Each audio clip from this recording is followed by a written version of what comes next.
বিক্রি করছেন made in Japanese বলে, বাট সেগুলো অ্যাসেম্বল হচ্ছে বাংলাদেশে। দেখলাম তো 1,55,000 টাকা দাম। আপনাদের তো এখানে ব্লেন্ডার আছে, ওভেন আছে, মাইক্রো ওভেন আছে, এসি আছে, হ্যাঁ ফ্রিজ আছে, তারপরে হলো আপনার ফ্যান আছে, তারপরে আপনার ওয়াশিং মেশিন আছে। এই যতগুলো প্রোডাক্ট বললাম, প্রতিটা প্রোডাক্টের প্রত্যেকটা ব্র্যান্ডের এগুলো যদি আপনি লোকালি প্রোডাকশন করেন তাহলে সেক্ষেত্রে আপনাকে 3 বছরের লাইসেন্স আমরা দিব। আর যদি বাইরে থেকে ইম্পোর্ট করে থাকেন সেক্ষেত্রে কাস্টমস অথবা আপনার ওয়্যার হাউস থেকে স্যাম্পল নিয়ে আমরা টেস্ট করে আপনাকে ছাড়পত্র দিব। হ্যাঁ, এটা হলো আপনার প্রসিডিওর। এখন যেগুলো লোকালি প্রোডাকশন সেগুলোর ক্ষেত্রে আপনি আপনার লাইসেন্সগুলো আপনি দেখান, আর যেগুলো বাইরে হতে আপনি ইম্পোর্ট করেছেন সেগুলোর আপনি বিএসটি ছাড়পত্র দেখান। আমি যে প্রোডাক্টগুলোর কথা বলছি সবগুলো প্রোডাক্টের আপনার ডকুমেন্টগুলো দেখান। আমি এগুলো সব আমাদের হেড অফিসে হ্যাঁ, স্যার, আমাদের জি স্যার বলেছেন। উদ্দেশ্যকে আমি বলি, ধরেন আপনি যে ধরেন স্যামসাং এর এটা হ্যাঁ ওভেন মাইক্রো ওভেন, এই মাইক্রো ওভেনটা যদি পরীক্ষা না করা হয়, তাহলে পরীক্ষা না করে যদি ছাড়পত্র না দেওয়া হয়, তাহলে বুঝবো কিভাবে যে এটা একদম অরিজিনাল ঠিকঠাক বা অরিজিনাল আছে? হ্যাঁ হ্যাঁ এই অরিজিনাল কিনা এটা একমাত্র প্রতিষ্ঠান হচ্ছে বিএসটি। এখন সেখানে তো পরীক্ষা করা হয় নাই। যদি ধরেন ছাড়পত্র দেখাইতে পারে তাহলে বুঝবো যে না এটা ঠিক আছে। জি বুঝতে এই ডকুমেন্টস গুলো আমাদের একটু দেখান। ঠিক আছে, আচ্ছা। একটা ব্র্যান্ডের আইটেম তো অনেক, এই প্রত্যেকটারই এটা পরীক্ষা করা হয়েছে কিনা। যদি আবার পরীক্ষা না করা হয়ে থাকে তাহলে বুঝবো যে এগুলো যদি ছাড়পত্র না থাকে তাহলে বুঝবো যে এগুলো আসলে অথেন্টিক। প্যানাসোনিক, হ্যাঁ এটা তো লোকাল, কে কারা মেড করে নাম বলে? এটা তো পাওয়া যাচ্ছে এখন দেখলে আর কি। এখানে কিন্তু কোনো ধরনের ডিক্লারেশন নাই যে বাংলাদেশের কে বানায়। এখন আপনি তো বিক্রি করার সময় জাপানিজ বলে বিক্রি করেন না, এটা দেখতে আর নাই বলা না করেন তো, না এটা করেন তো। জাপান লেখা নাই। তাহলে কোথায় এটা সোর্স কোথায়? সোর্স কোথায়? এটা অরিজিনালি পার্টস গুলো কোথা থেকে আসে? না, এই যে এখানে জাপান লেখা আছে, এই যে এই Japan number 1 consumer appliance brand Japan. Technology জাপানের, তো এইজন্য এই কথাটা লেখছেন এখানে যে টেকনোলজি জাপানের। নাম্বার না, আপনার যে টেকনোলজি জারি হোক, জি জি জি যিনি অ্যাসেম্বলিং করবে বা বাংলাদেশে তৈরি করবেন, মানে কোন তার কোম্পানির মাধ্যমে আনা tracing হয়েছে। থাকবে না। হ্যাঁ হ্যাঁ আপনার প্রস্তুতকারক মনে করেন যে সামন, আপনি সংযোজন ও বাজার সংযোজনকারী অমুক প্রতিষ্ঠান, বাজারকারী আপনি, যেমন ম্যানুফ্যাকচারিং, এটা তো এখানে লেখা থাকতে হবে। কিছুই লেখা নেই।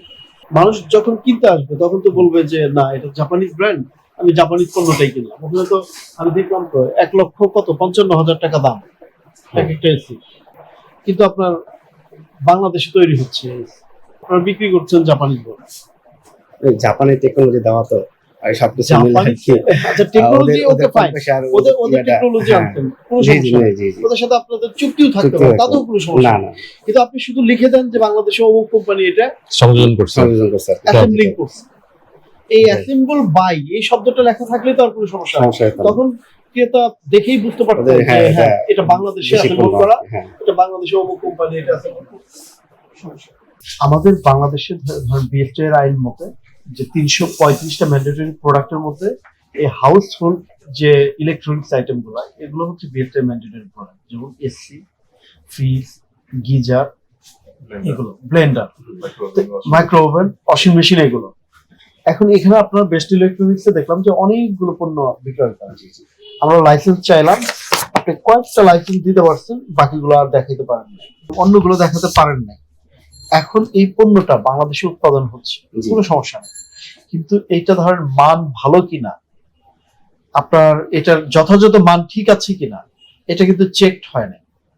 যেহেতু চেক করা হয় নাই, সেহেতু ধরেন এটা চেক করার একটাই অথরিটি বিএসটিআই। বিএসটিআই গেলে ধরেন এটা আপনি যদি যখনই ছাড়পত্র চাইতেন তখন বিএসটিআই বলতো যে আমার ল্যাবে টেস্ট হবে, তখন ল্যাবে টেস্ট করে বলতো যে না বাংলাদেশের যে স্ট্যান্ডার্ড আছে ওইটা ঠিক আছে। এটা তো করা হয় নাই, যেহেতু ছাড়পত্র দেখাতে পারেন নাই, এর মানে ধরে নিচ্ছি যে এটা যথাযথ পণ্য নয়। এবং কিছু প্রোডাক্ট দেখলাম যে আপনার এসি দেখলাম কিছু বাংলাদেশে তৈরি হচ্ছে, বাট আপনি বাংলাদেশে যে অ্যাসেম্বল হচ্ছে সেটা লেখা নাই যে এটা অ্যাসেম্বল বাংলাদেশে। সেটা আপনার ধরেন হয়তোবা আপনাদের এমইউ থাকতে পারে, কোনো সমস্যা নাই। জাপানিজ ব্র্যান্ড, আপনার যখন ক্রেতা আসতেছে আপনি তো লিখে রাখছেন জাপান, উনি তো জাপানিজ বলেই কিনতেছে, কিন্তু এটা তো অ্যাসেম্বল বাংলাদেশে হচ্ছে, সেটা তো আর বোঝা যাচ্ছে। আবার কিছু ব্র্যান্ডে দেখলাম যে না, ঠিক আছে, মেড ইন বাংলাদেশ লেখা লেখা আছে, আছে। বিদেশি কোম্পানি বাট অ্যাসেম্বল হচ্ছে মেড ইন বাংলাদেশ, সেটা লেখা আছে। এই যে সবগুলো অপরাধের জন্য আপনার এই যে অনেকগুলো যে প্রোডাক্ট দেখলাম, এখানে ওয়াশিং মেশিন, গিজার, এই কয়েকটা দেখাইতে পারেন না।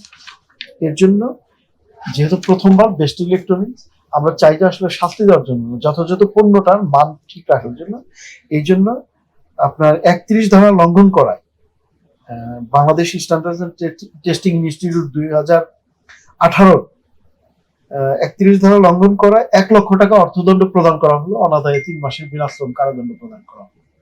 এখন আপনি অর্থদণ্ড পরিশোধ করতে পারেন অথবা আমাদের সাথে আসতেও পারেন।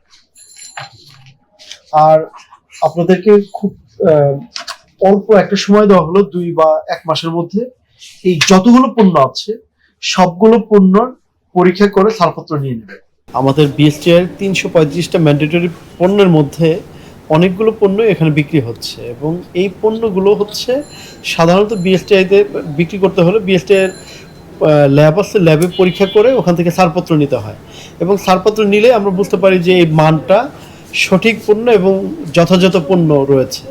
এখন এই পণ্যটা যতক্ষণ পর্যন্ত পরীক্ষা না করা হচ্ছে ততক্ষণ পর্যন্ত কিন্তু আমরা গ্যারান্টিতে বলতে পারছি না যে যথাযথ পণ্য। এই কারণে দেখা গেল যে এখানে ম্যাক্সিমাম পণ্য, কয়েকটি পণ্য দেখলাম যে ছাড়পত্র আছে, কয়েকটি পণ্য নেই।